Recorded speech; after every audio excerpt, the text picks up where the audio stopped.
এটা সময়ত কুবেৰক দেৱতাসকলৰ কোষাধ্যক্ষ পদত নিযুক্তি দিয়া হৈছিল। পিছে দেৱতাসকলে কুবেৰৰ ধন নিজৰ বুলি ভাবিবলৈ ধৰিলে।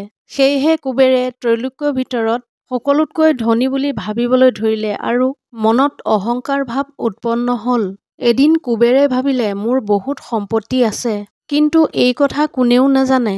যদি কিবা প্ৰকাৰে মোৰ এই সম্পত্তিবোৰ প্ৰদৰ্শন কৰিব পাৰোঁ, তেন্তে সকলোৱে জানিব। এই কথা ভাবি কুবেৰে বৃহৎ ভোজৰ আয়োজন কৰি ত্ৰৈলোক্যৰ সকলোকে নিমন্ত্ৰণ জনায়। তাৰ পিছত ইষ্টদেৱ শিৱক নিমন্ত্ৰণ কৰিবলৈ গ'ল।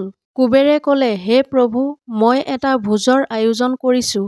আপুনি কৃপা কৰি মোৰ ভোজত উপস্থিত হ'লে কৃতাৰ্থ হ'ম।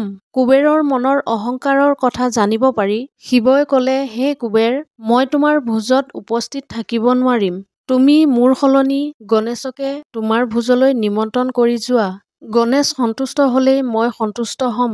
শিৱৰ কথা শুনি কুবেৰে গণেশকে নিমন্ত্ৰণ জনাই থৈ গ'ল।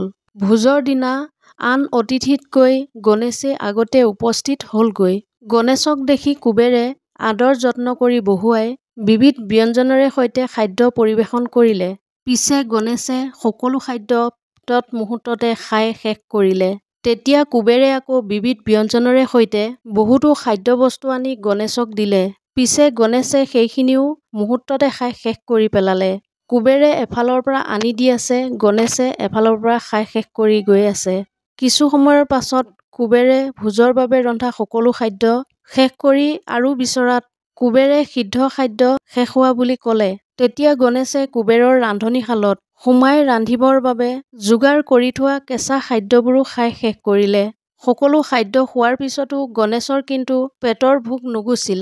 গণেশে আৰু খাদ্য বিচাৰিলে, কিন্তু কুবেৰে গণেশক আৰু খাদ্য দিব নোৱাৰি লজ্জিত হৈ ক্ষমা ভিক্ষা মাগিলে আৰু নিজে কৰা অহংকাৰৰ বিষয়ে গম পাই লজ্জা অনুভৱ কৰিলে। এনেধৰণৰ ভিডিঅ' পাই থাকিবলৈ মোৰ চেনেলটো ছাবস্ক্ৰাইব কৰিবলৈ নাপাহৰিব। ধন্যবাদ।